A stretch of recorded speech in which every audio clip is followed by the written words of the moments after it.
सवाल ये भी कि लोग कहते हैं कि जो बाबा हैं धर्मगुरु होते हैं उन्हें मोह माया नहीं होती है, तो फिर गुची का चश्मा और फिर ये क्यों? देखो एक बात कहें, महंगी जैकेट, देखो एक बात कहें, कोई दे तो मना नहीं कर सकता, और पहनने में हमें नहीं लगता है कि कोई दे उसको स्वीकार किया जाए कोई अपराध है, कोई अपराध नहीं है। बाबा मोह माया त्यागी होते हैं, तो इसका मतलब ये नहीं होता है कि कुछ भी स्वीकार ना करें।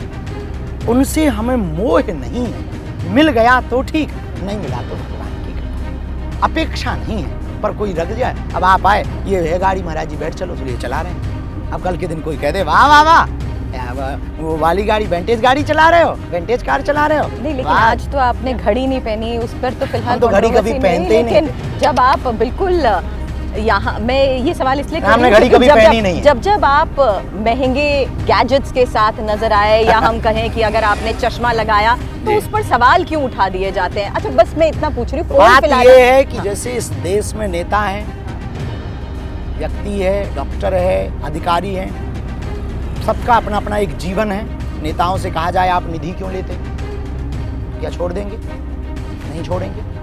उनसे कहा जाए कि आप सरकारी व्यवस्थाएं क्यों लेते हैं? इस देश में 500 के लगभग, जो 400 से ज़्यादा 500 लगभग सांसद हैं। उन सांसदों की अगर कहा जाए कि जितना आप पर खर्च होता है उतना देश पर खर्च किया जाए, तो कितनी बेहतर व्यवस्था। तो क्या कहेंगे, वाह हमको ही ज्ञान दे रहे हो बाबा। उनके फ़ोन कॉल, उनके ऑफिस की व्यवस्था, इस देश के कई नेताओं की सिक्योरिटी पर जितना खर्च होता है, उतना खर्च यदि गरीबी मिटाने पर किया जाए तो क्या होगा? इस देश में जितने बड़े बड़े बिल्डिंगें बनाए जा रहे हैं, सांसद हाउस बनाए जा रहे हैं, विधायक हाउस बनाए जा रहे हैं, इनकी जगह अगर गरीबों के हाउस बनाए जाए तो क्या होगा?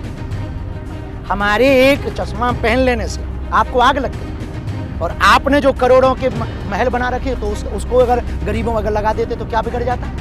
उतने में 50 मकान ना बन जाते। आप जो महंगी महंगी गाड़ियों से चल रहे हैं उतने में 50 मकान ना बन जाते। हमने तो एक चश्मा क्या पहन लिया, आपने बखेड़ा कर दिया। हमने एक जैकेट क्या पहन ली, बखेड़ा कर दी। आप जो 2-2 लाख का 5-5 लाख की कोटी पहनते हैं नेता, उससे 50 हज़ार लोगों के कपड़े आ जाएंगे। धीरेन्द्र शास्त्री जी, आप जैसे कह रहे हैं ऐसे तो सारे नेता आपके विरोधी हो जाएंगे। आप सबको हम वही तो कहना चाह रहे हैं कि वो हमें क्यों कह रहे हैं? साधु भी तो विरोधी हो जाएंगे। साधुओं का भी तो जीवन है। और हमने कब घोषणा की कि हम त्यागी हैं? और हमने कब घोषणा की कि हम महात्मा हैं? हमने कब घोषणा की कि हम निर्मोही हैं? हमने कब ये घोषणा की कि हम कुछ नहीं पहनते हैं? हमने ये घोषणा ही नहीं की। हम आपकी तरह ही हैं। कोई दे जाए तो मना नहीं, पर अपेक्षा है नहीं। लेकिन हम जीवन में, सबका अपना अपना जीवन होता है, सब 24 घंटे सेवा में लगे रहते हैं। अब कोई दे गया तो पहनने में क्या